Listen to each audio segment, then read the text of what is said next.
യേശുവിൻ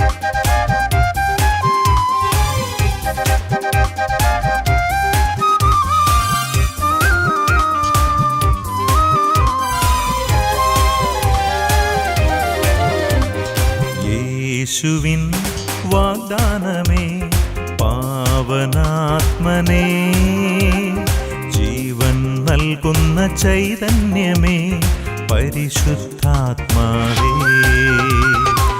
യേശുവിൻ വാഗ്ദാനമേ പാവനാത്മനേ, ജീവൻ നൽകുന്ന ചൈതന്യമേ പരിശുദ്ധാത്മാവേ.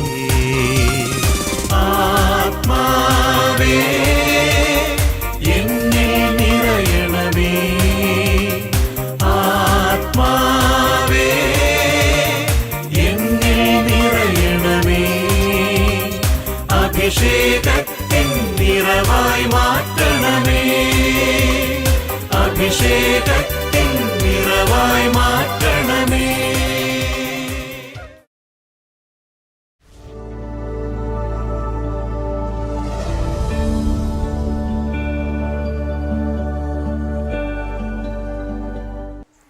സൗഖ്യങ്ങളും അനുഗ്രഹങ്ങളും ലഭിക്കാൻ ആഗ്രഹിക്കാത്തവരായി നമ്മിൽ ആരുമില്ല. രോഗത്തിൻ്റെയും ആത്മാവിൻ്റെയും സൗഖ്യത്തിനായി കുറുക്കുവഴി തേടി അലയുന്നവരാണ് നമ്മിൽ പലരും. പക്ഷേ താൽക്കാലികമായ ഒരാശ്വാസമല്ലാതെ അതിൽ നിന്ന് നമുക്ക് മറ്റൊന്നും ലഭിക്കാറുമില്ല. എന്നാൽ ഇന്നത്തെ ഷേമ ഇസ്രായേലിലൂടെ വചനം നമ്മെ പഠിപ്പിക്കുന്നത് സൗഖ്യത്തിലേക്കുള്ള ഒരു കുറുക്കുവഴിയാണ്. അതിനായി നമ്മെ സഹായിക്കുന്നത് കാരിസ് ഭവനിലെ ഫാദർ അനീഷ് മുണ്ടിയാനിക്കലാണ്.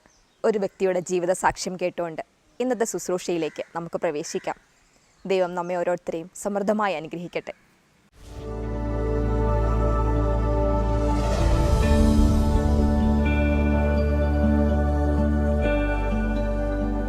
എൻ്റെ പേര് അലക്സ് തോമസ്. ഞാൻ ചെറുവണ്ടൂർ ഇടവകയിൽ നിന്ന് വരുന്നു.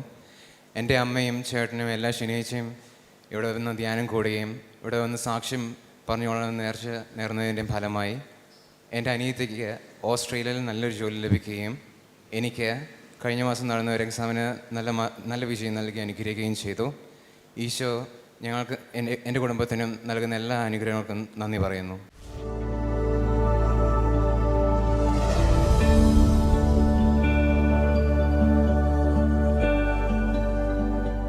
ഈശോയിലേറ്റ സ്നേഹം നിറഞ്ഞവരെ, ഷേമ ഇസ്രായേലിൻ്റെ ഈ എപ്പിസോഡിലേക്ക് ഞങ്ങളെ ഓരോരുത്തരെയും ദൈവനാമത്തിൽ സ്വാഗതം ചെയ്യുന്നു. ഇന്ന് പരിശുദ്ധാത്മാവ് നമ്മളോട് സംസാരിക്കാൻ ആഗ്രഹിക്കുന്നത് സൗഖ്യത്തിലേക്ക് നമ്മളെ നയിക്കുന്ന കുറുക്കുവഴികളെക്കുറിച്ചാണ്. സൗഖ്യമെന്ന് ദൈവം ഉദ്ദേശിക്കുന്നത് നമ്മുടെ ജീവിതത്തിലെ പോരായ്മകളിലേക്കുള്ള കർത്താവിൻ്റെ സാന്നിധ്യമാണ്. എൻ്റെ പ്രിയപ്പെട്ടവരെ, ഒരു കാര്യം നമ്മൾ ഓരോരുത്തരും അംഗീകരിക്കേണ്ട സത്യമാണ്. നമ്മുടെയൊക്കെ ജീവിതത്തിൽ ഒരുപാട് കുറവുകൾ ദൈവം അവശേഷിപ്പിച്ചിട്ടുണ്ട്.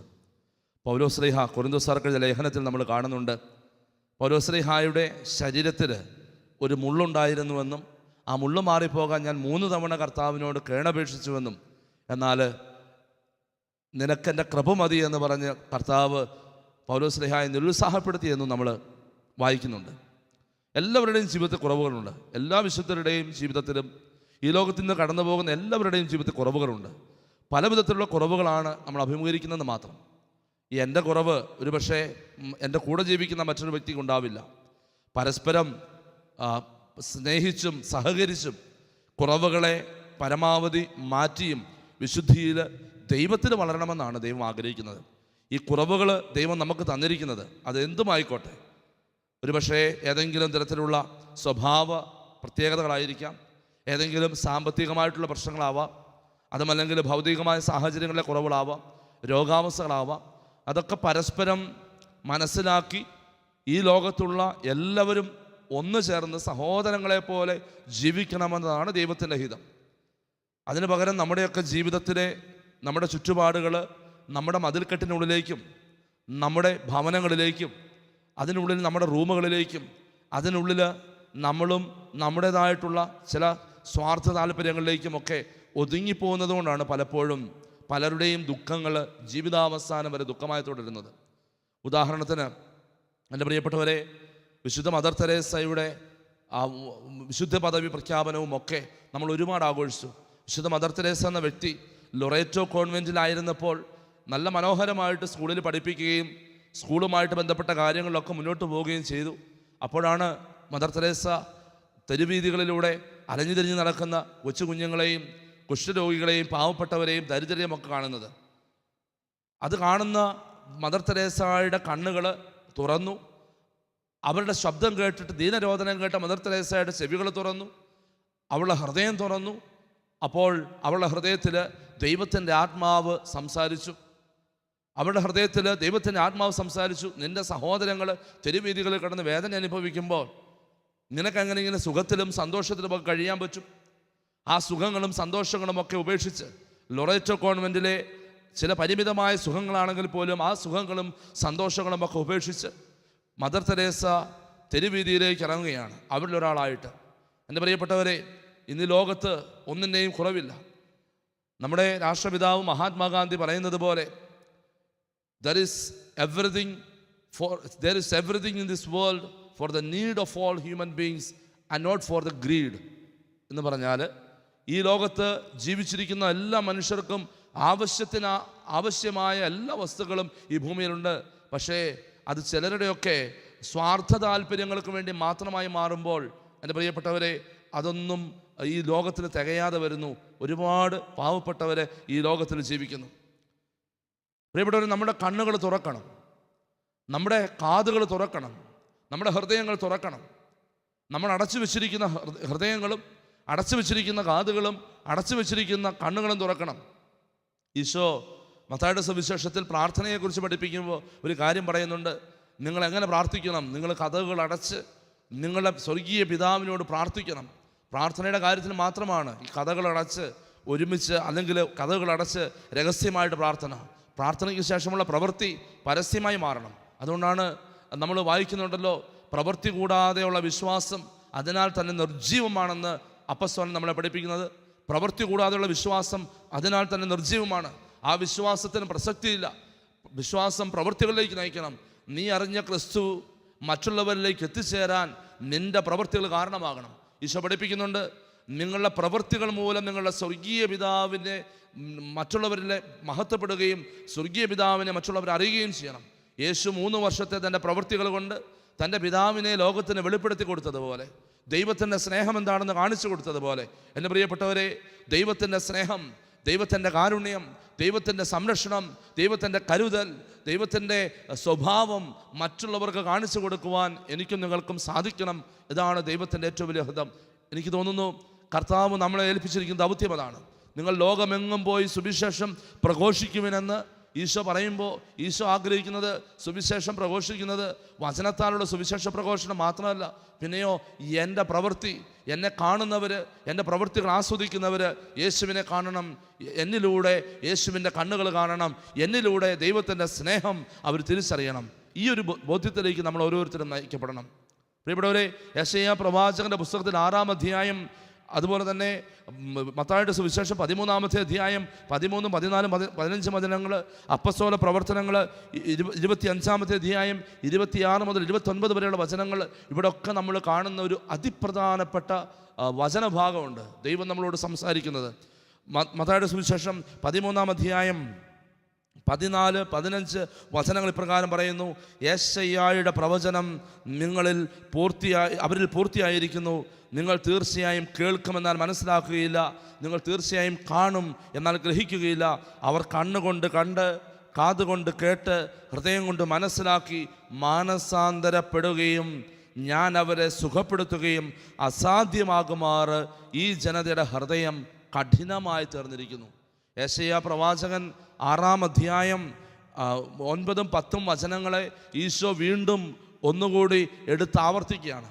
എൻ്റെ പ്രിയപ്പെട്ടവരെ, അപ്പസ്തോല പ്രവർത്തനങ്ങളിൽ 25-ാമത്തെ അധ്യായത്തിലേക്ക്, അവസാന അധ്യായങ്ങളിലേക്ക് എത്തുമ്പോൾ അപ്പസ്തോലന്മാരുടെ നടപടി പുസ്തകമാണ്. അപ്പസ്തോലന്മാർ അവരുടെ സുവിശേഷ പ്രഘോഷണത്തിൽ കടന്നുപോയ വഴികളൊക്കെയാണ്. അതിൻ്റെ അവസാന അധ്യായത്തിൽ 25-ാമത്തെ അധ്യായത്തിൽ വിശുദ്ധ പൗലോസ്ലീഹയാണ് ഈ ഒരു ഭാഗം വീണ്ടും യേശുവിനെ ഉദ്ധരിച്ച്, യെശയ്യായെ ഉദ്ധരിച്ച് എടുത്തുപയോഗിക്കുന്നത്. അവിടെ വിശുദ്ധ പൗലോസ്ലീഹ ഇപ്രകാരമാണ് പറയുന്നത്: നീ പോയി ജനത്തോട് പറയുക, നിങ്ങൾ തീർച്ചയായും കേൾക്കുമെന്നാൽ മനസ്സിലാക്കുകയില്ല, നിങ്ങൾ തീർച്ചയായും കാണുമെന്നാൽ ഗ്രഹിക്കുകയില്ല. അവർ കണ്ണുകൊണ്ട് കാണുകയും കാതുകൊണ്ട് കേൾക്കുകയും ഹൃദയം കൊണ്ട് മാനസാന്തരപ്പെടുകയും ഞാൻ അവരെ സുഖപ്പെടുത്തുകയും ചെയ്യുക അസാധ്യം.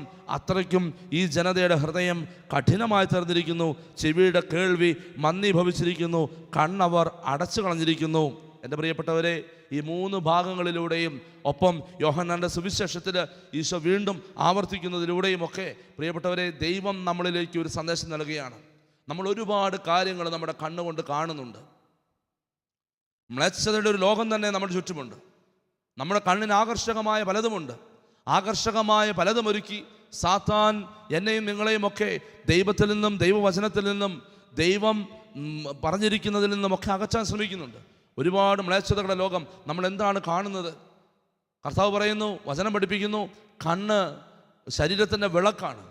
ശരീരത്തിൻ്റെ വിളക്കായ കണ്ണ് അത് പ്രകാശിക്കുന്നില്ലെങ്കിൽ നിന്റെ ശരീരമോ നിന്റെ ജീവിതമോ പ്രകാശിക്കില്ല.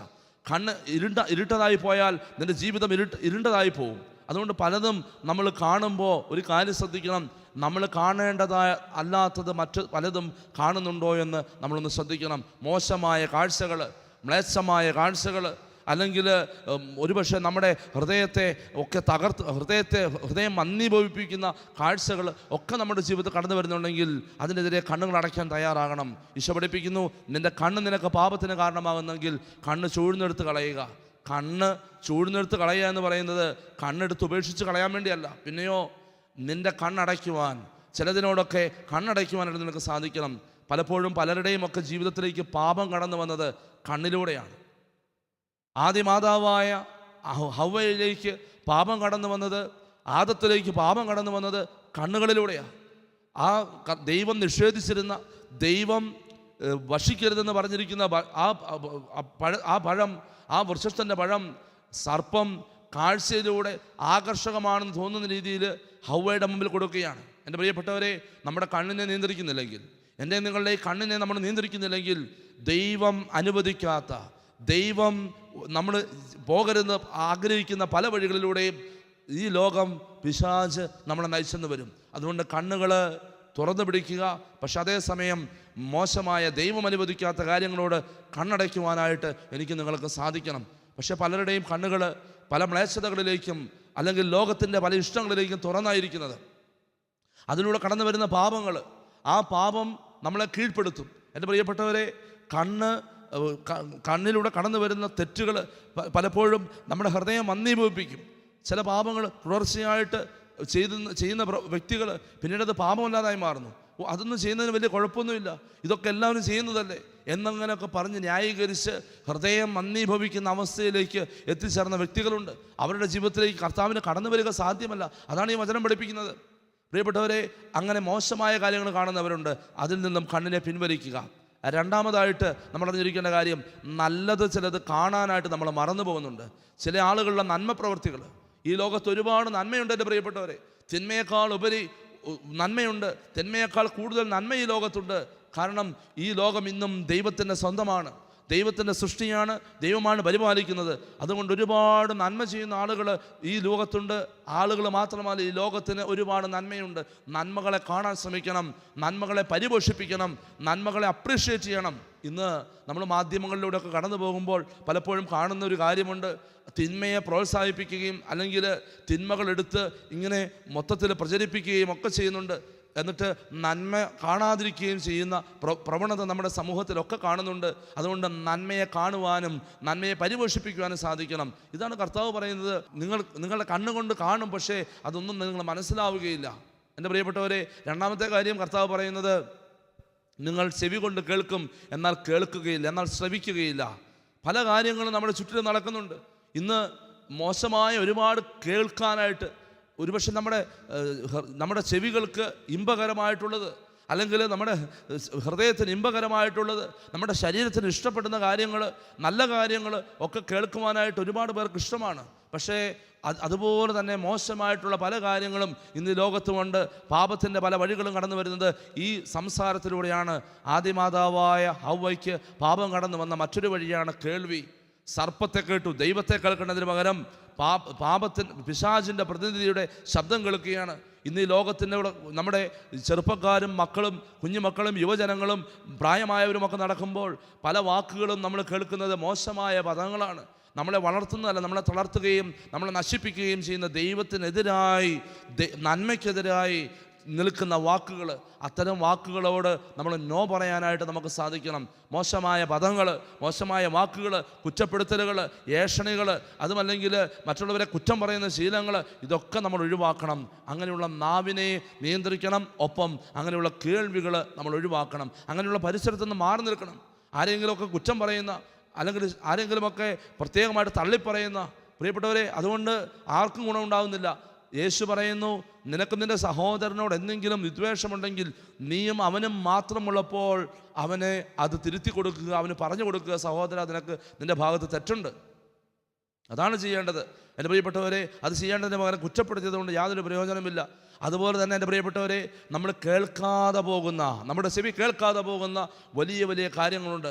ചില നന്മ പ്രവൃത്തികൾ, ചില ആളുകളുടെ നിലവിളികൾ, ചില ആളുകളുടെ കണ്ണുനീര്, ചില ആളുകളുടെ കരുണയ്ക്ക് വേണ്ടിയുള്ള പ്രാർത്ഥന, ചില ആളുകളുടെ ശബ്ദങ്ങളൊക്കെ കേൾക്കാതെ പോകുന്നുണ്ട്. എൻ്റെ പ്രിയപ്പെട്ടവരെ, സുവിശേഷങ്ങളിലൂടെ കടന്നു പോകുമ്പോൾ ഇങ്ങനെ ഒരു വ്യക്തിയെ നമ്മുടെ ഈശോ നമുക്ക് പരിചയപ്പെടുത്തി തരുന്നുണ്ട്. ഒരു ലാസറിൻ്റെയും ധനവാന്റെയും ഉപമയിൽ ഒരു ധനവാൻ, ആ ധനവാന്റെ പടിക്കൽ കിടക്കുന്ന ലാസർ എന്ന് പറയുന്ന ഒരു പാവപ്പെട്ട മനുഷ്യൻ, ആ പാവപ്പെട്ട മനുഷ്യനെ കാണാനോ കേൾക്കാനോ ഈ ധനവാന് സാധിക്കുന്നില്ല. അവൻ തൊട്ടുമുറ്റത്താണ് കിടക്കുന്നതെങ്കിലും സാധിക്കുന്നില്ല. കാരണം അവൻ്റെ സമ്പത്തിൻ്റെ ഉന്നതിയിൽ, അല്ലെങ്കിൽ അവൻ്റെ അഹങ്കാരത്തിൻ്റെ ലോകത്ത്, അവൻ്റെ ഇഷ്ടങ്ങളുടെ ലോകത്ത്, അവൻ്റെ സമൃദ്ധിയുടെ ലോകത്ത് അവൻ മുഴുകി മുന്നോട്ട് പോകുമ്പോൾ തൊട്ടുമുറ്റത്ത് കിടക്കുന്ന സഹോദരനെ കേൾക്കാനോ കാണാനോ പറ്റാതെ പോകുന്ന അവസ്ഥ. എൻ്റെ പ്രിയപ്പെട്ടവരെ, ഈ ഒരു അവസ്ഥ നമുക്കൊക്കെ ഉണ്ടാവാം. നമ്മുടെ ഈ ദിവസങ്ങളിലൂടെയൊക്കെ കടന്നു പോകുമ്പോൾ ഒന്ന് ശ്രദ്ധിക്കുക. നിൻ്റെ വീട്ടുമുറ്റത്ത്, നിൻ്റെ പടിക്ക് പുറത്ത്, അല്ലെങ്കിൽ നിൻ്റെ കൺമുൻപിൽ ഏതെങ്കിലും വ്യക്തിയുടെ കരച്ചിലോ കണ്ണുനീരോ കേൾക്കാതെയോ കാണാതെയോ ഒക്കെ നീ പോകുന്നുണ്ടെങ്കിൽ നിൻ്റെ ജീവിതത്തിൽ ദൈവാനുഗ്രഹത്തിൻ്റെ തടസ്സമായിട്ടത് മാറും. കണ്ണുകൊണ്ട് കണ്ട്, കാതുകൊണ്ട് കേട്ട്, ഹൃദയം കൊണ്ട് മാനസാന്തരപ്പെട്ട്, അതാണ് കർത്താവ് പഠിപ്പിക്കുന്ന മൂന്നാമത്തെ കാര്യം. ഹൃദയം കൊണ്ട് മാനസാന്തരപ്പെടണം എന്ന് പറഞ്ഞാൽ കാണുന്ന കാര്യങ്ങളും കേൾക്കുന്ന കാര്യങ്ങളും അതനുസരിച്ച് നിൻ്റെ ഹൃദയത്തെ പരുവപ്പെടുത്തണം. മറ്റുള്ളവരിലേക്ക് സഹായമായിട്ട് കടന്നു ചെല്ലാൻ പറ്റണം. ഒപ്പം മാനസാന്തരത്തിലേക്ക് നയിക്കണം. നിൻ്റെ പാപത്തിൻ്റെ വഴികളിൽ നിന്ന് പിന്തിരിയണം. ഞാൻ ഈ കേൾക്കുന്ന വചനം, ഞാൻ കാണുന്ന വചനം, ഞാൻ മനസ്സിലാക്കുന്ന വചനം, അല്ലെങ്കിൽ ഏതെങ്കിലുമൊക്കെ വ്യക്തികളുടെ അനുഭവങ്ങൾ, ഇതൊക്കെ എൻ്റെ പ്രിയപ്പെട്ടവരെ നമ്മുടെ ഹൃദയത്തെ പരുവപ്പെടുത്തണം. അതനുസരിച്ച് തീരുമാനമെടുക്കണം. നന്മ ചെയ്യാൻ തീരുമാനമെടുക്കണം. പാപത്തിൻ്റെ വഴികളെ ഉപേക്ഷിക്കാൻ തീരുമാനമെടുക്കണം. മദ്യപാനം തെറ്റാണ്, മയക്കുമരുന്ന് പാപമാണ്, ദൈവം ഒരുക്കി വെച്ചിരിക്കുന്നതല്ല, തിന്മയുടെ പ്രതിഫലനമാണതൊക്കെ.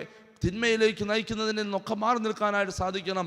ഈ വചനം കേട്ട് അതനുസരിച്ച് ജീവിതത്തിൽ മാനസാന്തരം വരുത്തണം. മാനസാന്തരം വരുത്തുന്ന വ്യക്തിക്കാണ് നാലാമത് കർത്താവ് പറയുന്നു രോഗസൗഖ്യം എന്ന് പറഞ്ഞാൽ അനുഗ്രഹം ലഭിക്കുക. ദൈവാനുഗ്രഹത്തിലേക്കുള്ള കുറുക്കു വഴികൾ ഒരുക്കി വച്ചിരിക്കുകയാണ്. കണ്ണുകൊണ്ട് കണ്ട്, കാതുകൊണ്ട് കേട്ട്, ഹൃദയം കൊണ്ട് മനസ്സിലാക്കി മാനസാന്തരപ്പെടുക. അപ്പോൾ കർത്താവ് നിന്നെ അനുഗ്രഹിക്കും. എൻ്റെ പ്രിയപ്പെട്ടവരെ, നമുക്ക് ഈ തീരുമാനമെടുക്കാം. നമ്മുടെ പലരുടെയും ജീവിതത്തിൽ ദൈവം നമ്മളെ സ്പർശിക്കാത്തതിന് കാരണം, ദൈവാനുഗ്രഹം നമുക്ക് കിട്ടാതെ പോകുന്നതിന് കാരണം, നമ്മൾ കാണുന്നത് പലതും ശ്രദ്ധിക്കാതെ പോകുന്നു, നമ്മൾ കേൾക്കുന്നത് പലതും ശ്രദ്ധിക്കാതെ പോകുന്നു, കാണേണ്ടാത്തത് പലതും കാണുന്നു, കേൾക്കേണ്ടാത്തത് പലതും കേൾക്കുന്നു. നമ്മുടെ ഹൃദയത്തിൽ ഒരു പരിവർത്തനവും സംഭവിക്കുന്നില്ല. മാനസാന്തരം അതനുസരിച്ചുണ്ടാകുന്നില്ല. നന്മ ചെയ്യേണ്ടിടത്ത് നന്മ ചെയ്യുന്നില്ല, തിന്മ ചെയ്യരുതാത്തിടത്ത് തിന്മ ചെയ്യുന്നു. എൻ്റെ പ്രിയപ്പെട്ടവരെ, അതുപോലെ തന്നെ പരിവർത്തനം സംഭവിക്കുന്നില്ല. അതുകൊണ്ട് തന്നെ നമ്മുടെ ജീവിതത്തിൽ മാറ്റമുണ്ടാകുന്നില്ല.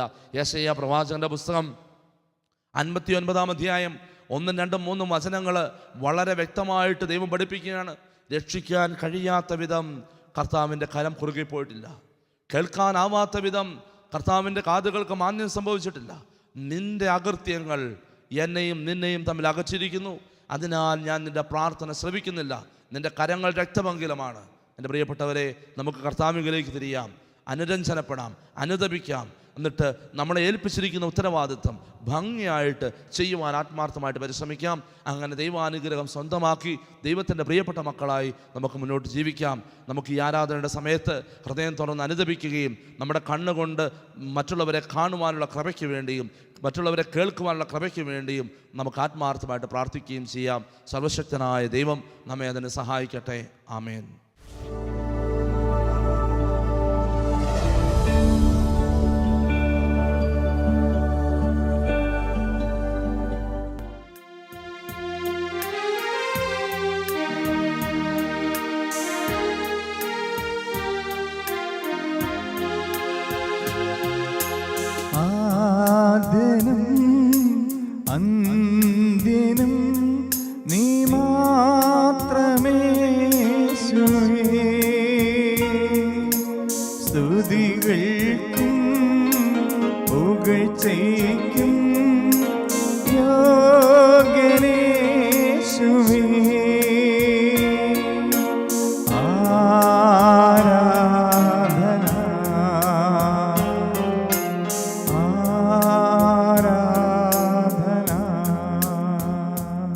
പ്രിയമുള്ളവരെ, ഷെമാ ഇസ്രായേൽ വചന ശുശ്രൂഷയിലൂടെ കർത്താവിൻ്റെ വചനം നമ്മളോട് സംസാരിച്ചു. നമ്മുടെ ജീവിതത്തിൽ സൗഖ്യമെന്ന് നമ്മൾ ആഗ്രഹിക്കുന്ന അത്ഭുതങ്ങളിലേക്കുള്ള കുറുക്കുവഴികൾ എന്തൊക്കെയാണ്? കണ്ണുകൊണ്ട് കാണുകയും കാതുകൊണ്ട് കേൾക്കുകയും ഹൃദയം കൊണ്ട് മനസ്സിലാക്കുകയും മാനസാന്തരപ്പെടുകയും ചെയ്താൽ ഏത് ജീവിതത്തിലും സൗഖ്യം എന്ന് പറയുന്ന ദൈവം നൽകുന്ന അത്ഭുതങ്ങൾ സാധ്യമാണെന്ന് നമ്മൾ തിരിച്ചറിഞ്ഞു. പ്രിയമുള്ളവരെ, നമ്മുടെ കണ്ണുകൾ അന്ധമാണെങ്കിൽ ഒരിക്കലും നമുക്ക് ദൈവത്തെ കാണാൻ പറ്റില്ല, ദൈവാനുഗ്രഹം സ്വന്തമാക്കാൻ പറ്റില്ല. അതുപോലെ നമ്മുടെ കാതുകൾ ബധിരമാണെങ്കിൽ നമുക്ക് ചില കാര്യങ്ങളൊന്നും കേൾക്കാൻ പറ്റില്ല, കർത്താവിനെ കേൾക്കാൻ പറ്റില്ല. നമ്മുടെ ഹൃദയം അത് പാറ പോലെ കഠിനമാണെങ്കിൽ ഒരിക്കലും ആ ഹൃദയം കൊണ്ട് മറ്റുള്ളവരെ മനസ്സിലാക്കാൻ പറ്റില്ല, ദൈവത്തെ മനസ്സിലാക്കാൻ പറ്റില്ല. ഈ 3 കാര്യങ്ങളും നമ്മുടെ ജീവിതത്തിൽ അത്യന്താപേക്ഷിതമായ ഘടകങ്ങളാണ്. സൗഖ്യത്തിലേക്കുള്ള കുറുക്കുവഴി അതാണ്. ഒരു നിമിഷം നമുക്ക് പ്രത്യേകം പ്രാർത്ഥിക്കാം. ഒരുപക്ഷെ നിൻ്റെ കണ്ണുകൾ ഏറ്റവും വികലമായ രീതിയിലൂടെ കടന്നു പോകുന്നതാണെങ്കിൽ, ഏറ്റവും മോശമായ കാര്യങ്ങൾ മാത്രമേ കാണാൻ പറ്റുന്നുള്ളെങ്കിൽ, നെഗറ്റീവുകൾ മാത്രമേ കാണാൻ പറ്റുന്നുള്ളെങ്കിൽ, മറ്റുള്ളവരുടെ കുറ്റങ്ങളും കുറവുകളും മാത്രമേ കാണാൻ പറ്റുന്നുള്ളെങ്കിൽ, എൻ്റെ പ്രിയപ്പെട്ടവരെ, ആ കണ്ണിനെ കഴുകി വിശുദ്ധീകരിക്കണം. കർത്താവിനോട് നമുക്ക് ആവശ്യപ്പെടാം, കർത്താവേ, മറ്റുള്ളവരുടെ കുറവുകൾ മാത്രം കാണാൻ പറ്റുന്ന എൻ്റെ കണ്ണിനെ അങ്ങ് വിശുദ്ധീകരിക്കണമേ എന്നൊന്ന് പ്രാർത്ഥിക്കുക. അതുപോലെ ചെവികൾ കുറ്റം കേൾക്കുവാനും കുറവുകൾ കേൾക്കുവാനും മോശമായത് കേൾക്കുവാനും ഒക്കെ മാത്രം നമ്മുടെ ചെവികളെ നമ്മൾ തുറന്നു കൊടുത്തിട്ടുണ്ടെങ്കിൽ കർത്താവിൻ്റെ സന്നിധിയിൽ നമുക്ക് ആ ചെവികളുടെ വിശുദ്ധീകരണത്തിന് വേണ്ടി പ്രാർത്ഥിക്കാം. കർത്താവേ, എൻ്റെ കാതിനെ വിശുദ്ധീകരിക്കണമേ. അങ്ങയുടെ വചനം പ്രവേശിക്കേണ്ട, നല്ലത് പ്രവേശിക്കേണ്ട എൻ്റെ കാതിനെ മോശമായത് വഴി ഞാൻ നശിപ്പിച്ചിട്ടുണ്ടെങ്കിൽ വിശുദ്ധീകരിച്ച് ആ കാതുകളെ അങ്ങയുടെ സ്വന്തമാക്കി മാറ്റണമേ. ഒപ്പം കർത്താവേ, എൻ്റെ പാപപ്രവൃത്തികൾ മൂലം, എൻ്റെ ദുശീലങ്ങൾ മൂലം, എൻ്റെ ചില പ്രത്യേക സാഹചര്യങ്ങൾ മൂലം എൻ്റെ ഹൃദയം കഠിനമായി പോയിട്ടുണ്ടെങ്കിൽ, എൻ്റെ മുറിവുകൾ മൂലം എൻ്റെ ഹൃദയം കഠിനമായി പോയിട്ടുണ്ടെങ്കിൽ, കർത്താവേ, കഠിനമായ ഹൃദയത്തെ അങ്ങ് മഞ്ഞ് പോലെ വെണ്മയുള്ളതാക്കി മാറ്റണമേ. കഠിനമായ ഹൃദയത്തെ അങ്ങ് ഏറ്റവും നേർത്തതാക്കി മാറ്റണമേ എന്ന് നമുക്ക് പ്രാർത്ഥിക്കാം. ഒരു നിമിഷം നമുക്ക് നമ്മുടെ കണ്ണുകളെയും കാതുകളെയും നമ്മുടെ ഹൃദയത്തെയും കർത്താവിന് സമർപ്പിച്ചുകൊണ്ട് ഒരു പരിപൂർണ്ണ മോചനത്തിന് വേണ്ടി പ്രാർത്ഥിക്കാം. കരങ്ങൾ ഈശോയിലേക്ക് ഉയർത്തിപ്പിടിച്ചുകൊണ്ട് കണ്ണുകളടച്ച ഒരു നിമിഷം പ്രാർത്ഥിക്കട്ടെ. ഹല്ലേലൂയ, ഹല്ലേലൂയ, ഹല്ലേലൂയ. നല്ലവനായ ഈശോയെ, കണ്ണുകൾ തുറക്കുന്ന കർത്താവേ, അന്ധരുടെ കണ്ണുകൾ തുറന്ന കർത്താവേ, ഞങ്ങൾക്ക് നല്ലത് കാണുവാനുള്ള ശക്തി നൽകണമേ. നല്ലത് മാത്രം കാണുവാനുള്ള ശക്തി നൽകണമേ. എല്ലാ മോശമായതും മ്ലേച്ഛമായതും അത് കടന്നു വന്നതിലൂടെ കടന്നു വന്ന എല്ലാ അന്ധകാര ബന്ധനങ്ങളും യേശുനാമത്തിൽ മാറിപ്പോകട്ടെ എന്ന് പ്രാർത്ഥിക്കുന്നു. കർത്താവേ, അതുപോലെ കാതുകളെ വിശുദ്ധമാക്കണമേ. വിശുദ്ധമായവ കേൾക്കുവാൻ സജ്ജീകരിക്കണമേ. മോശമായ കാര്യങ്ങൾ കടന്നു വന്ന ഞങ്ങളുടെ കാതുകളെ വിശുദ്ധീകരിക്കണമേ. യേശുനാമത്തിൽ എല്ലാ കാതുകളും വിശുദ്ധീകരിക്കപ്പെടട്ടെ. ഹൃദയങ്ങളെ കർത്താവെ സമർപ്പിക്കുന്നു. നല്ല ഹൃദയമാക്കി മാറ്റണമേ. കർത്താവെ, അങ്ങയുടെ ഹൃദയം പോലെ എളിമയുള്ള സ്നേഹമുള്ള ഹൃദയമാക്കി മാറ്റണമേ. കാഠിന്യമുള്ള ഹൃദയങ്ങളെ കർത്താവെ ഈ സമയം മയപ്പെടുത്തണമേ എന്ന് പ്രാർത്ഥിക്കുന്നു. വലിയ വിടുതലും വിശുദ്ധീകരണവും സംഭവിക്കട്ടെ. ഹല്ലേലൂയ, ഹല്ലേലൂയ, ഹല്ലേലൂയ, ഹല്ലേലൂയ, ഹല്ലേലൂയ, ഹല്ലേലൂയ, ഹല്ലേലൂയ, ഹല്ലേലൂയ, ഹല്ലേലൂയ, ഹല്ലേലൂയ. ഒരു നിമിഷം കണ്ണുകളടച്ച് കരങ്ങൾ ഹൃദയത്തോട് ചേർത്ത് വെച്ച് നമ്മുടെ ജീവിതത്തിൽ നമ്മൾ ആഗ്രഹിക്കുന്ന സൗഖ്യത്തെ, നമ്മൾ ജീവിതത്തിൽ ആഗ്രഹിക്കുന്ന അത്ഭുതത്തെ കർത്താവിന് മുമ്പിലേക്ക് സമർപ്പിക്കാം. ഏത് മേഖലയിലാണ് കർത്താവ് നിന്നെ തൊടേണ്ടത്? ഏത് മേഖലയിലാണ് കർത്താവ് ഒരു തടസ്സമെടുത്ത് മാറ്റേണ്ടത്? ഏത് മേഖലയിലാണ് കർത്താവ് നിൻ്റെ ജീവിതത്തിൽ ഒരു വലിയ അത്ഭുതം ചെയ്യേണ്ടത്? ആ മേഖലയെ കർത്താവിന് സമർപ്പിച്ചുകൊണ്ട് പ്രാർത്ഥിക്കട്ടെ. വചനം പഠിപ്പിക്കുന്നു, നിങ്ങൾ ചോദിക്കുമ്പോൾ ചോദിക്കുന്നത് ലഭിച്ച് കഴിഞ്ഞുവെന്ന് വിശ്വസിക്കുക, ലഭിക്കുക തന്നെ ചെയ്യും. ആ മേഖലയെ സമർപ്പിക്കുക. എത്ര കാഠിന്യമുള്ള മേഖലയാണെങ്കിലും ഈ നിമിഷം കർത്താവ് അവിടെ സൗഖ്യവും വിടുതലും നൽകുകയാണ്. വിശ്വസിക്കുക. വിശ്വസിക്കുന്നവരോട് കൂടെ കർത്താവിൻ്റെ അടയാളങ്ങളുണ്ടാവും. നിങ്ങൾ സാക്ഷ്യം നൽകാൻ തക്ക വിധത്തിൽ കർത്താവ് നിങ്ങളെ ഒരുക്കും. കരങ്ങൾ ഈശോയിലേക്ക് ഉയർത്തിപ്പിടിച്ചുകൊണ്ട് ആ മേഖലയെ സമർപ്പിക്കട്ടെ. ഈശോയെ, മക്കളെ അനുഗ്രഹിക്കണമേ. വലിയ അത്ഭുതങ്ങളും അടയാളങ്ങളും നൽകണമേ. യേശുവേ നന്ദി, യേശുവേ ആരാധന, യേശുവേ മഹത്വം. ഹല്ലേലൂയ, ഹല്ലേലൂയ, ഹല്ലേലൂയ, ഹല്ലേലൂയ. ദിവ്യകാരുണ്യനാഥനായ ഈശോയുടെ ആശീർവാദം നമുക്ക് നമ്മുടെ കുടുംബങ്ങളിലേക്കും സ്വീകരിക്കാം. പരിശുദ്ധ പരമകാരുണ്യമേ,